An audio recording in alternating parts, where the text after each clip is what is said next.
Olá, meu nome é Igor e hoje eu vou falar um pouco sobre a prova de matemática do Enem. Quais assuntos você deve estudar mais, quais assuntos você deve estudar menos e qual é o formato da prova, como se preparar para ela.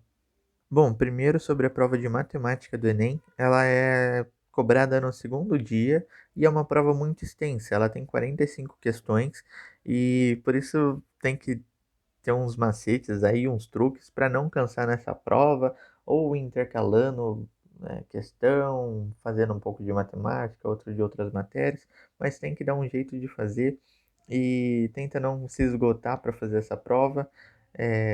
Tem alguns jeitos que são mais fáceis, são mais menos sofridos durante a prova, que vai te deixar menos exausto e vai te melhorar um desempenho.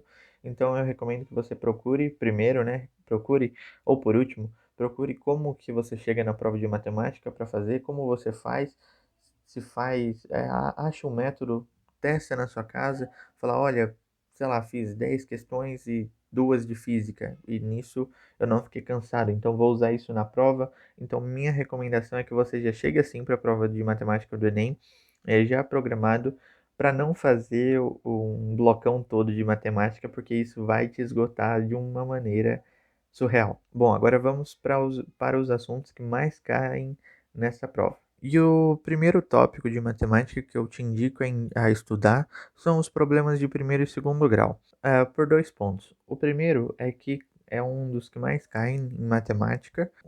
Desde 2009, parece, tem caído muitos problemas de primeiro e segundo grau. E outra é que não fica restrito somente à matemática, mas isso também se estende à parte de física e até à parte de química.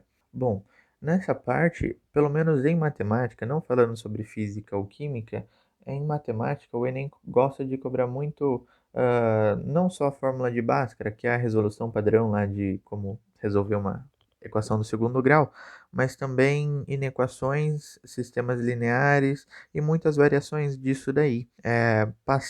Eles sempre cobram primeiro uma situação da vida real e te pedem para colocar isso passar do português para uma tematiquez, passar uma situação da vida real para um problema matemático. Muitas vezes isso resulta em um sistema linear, uma inequação ou aparece uma incógnita que eles querem que você ache. Agora, o segundo ponto é a geometria plana. Como o próprio nome já diz, é tudo no plano, pontos, retas, planos mesmo, ângulos, segmentos de reta, áreas, polígonos, e é isso. Fica tudo restrito ao 2D. São muitas coisas para estudar e por isso nem o Enem não cobra tudo isso.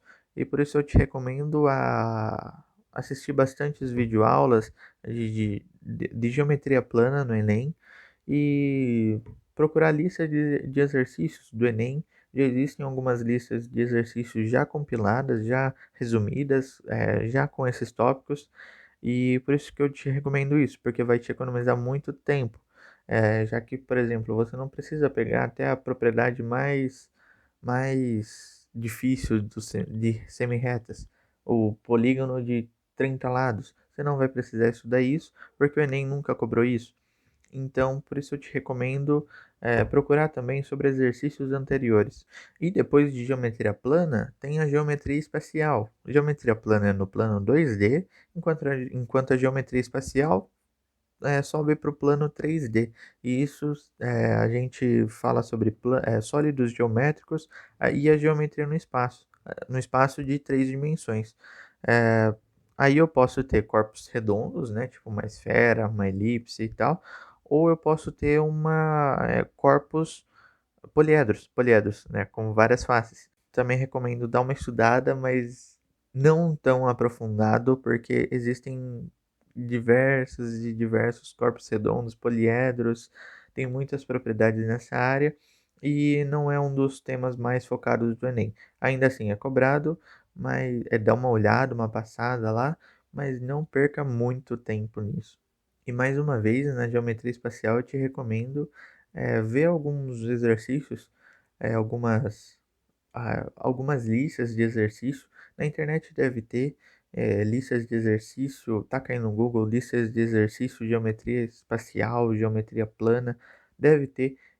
sobre o Enem e deve ter alguma coisa que é mais focado nos assuntos cobrados por ele.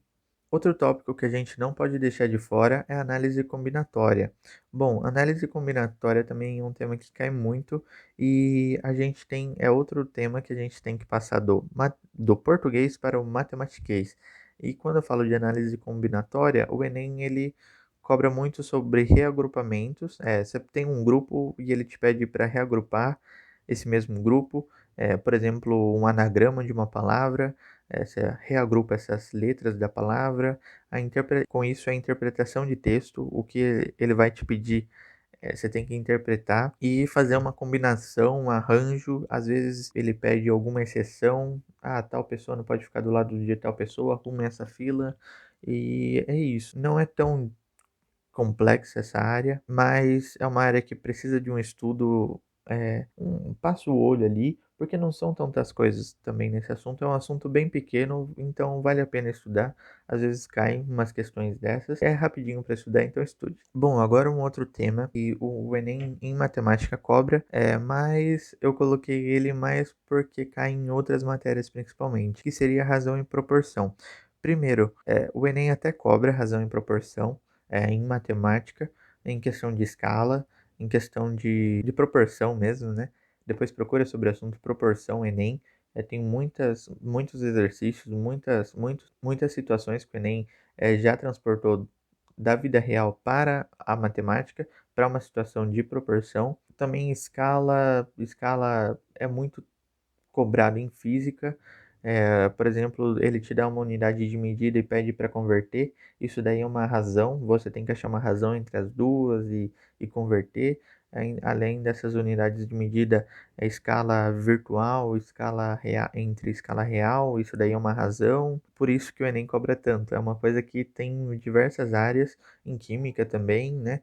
Tipo mol. Existem muitas perguntas sobre razão e proporção. Então dá uma estudada, gasta um pouco do seu tempo aí, óbvio dentro dos limites, né, desse um ano que está chegando pro Enem, mas tente se organizar para pelo menos dar uma passada em razão e proporção. E como últimos dois assuntos de matemática, eu trouxe logaritmos e estatística. Logaritmos, às vezes cai uma questão difícil, então não, às vezes é uma questão até que vale menos na prova de matemática. Envolve você interpretar um problema, passar do português para o matematiquês, trazer uma equação logarítmica, né?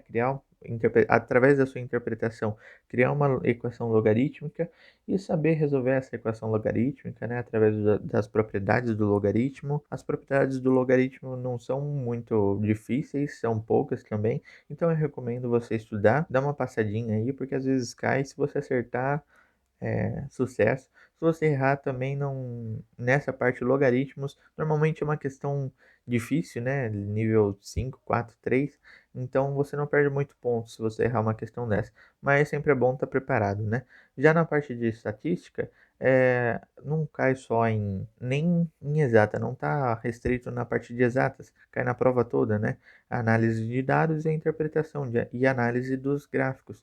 Os gráficos eles aparecem na prova toda e muitos estão relacionados à parte de estatística. Então, por isso que eu recomendo que você estude essas partes.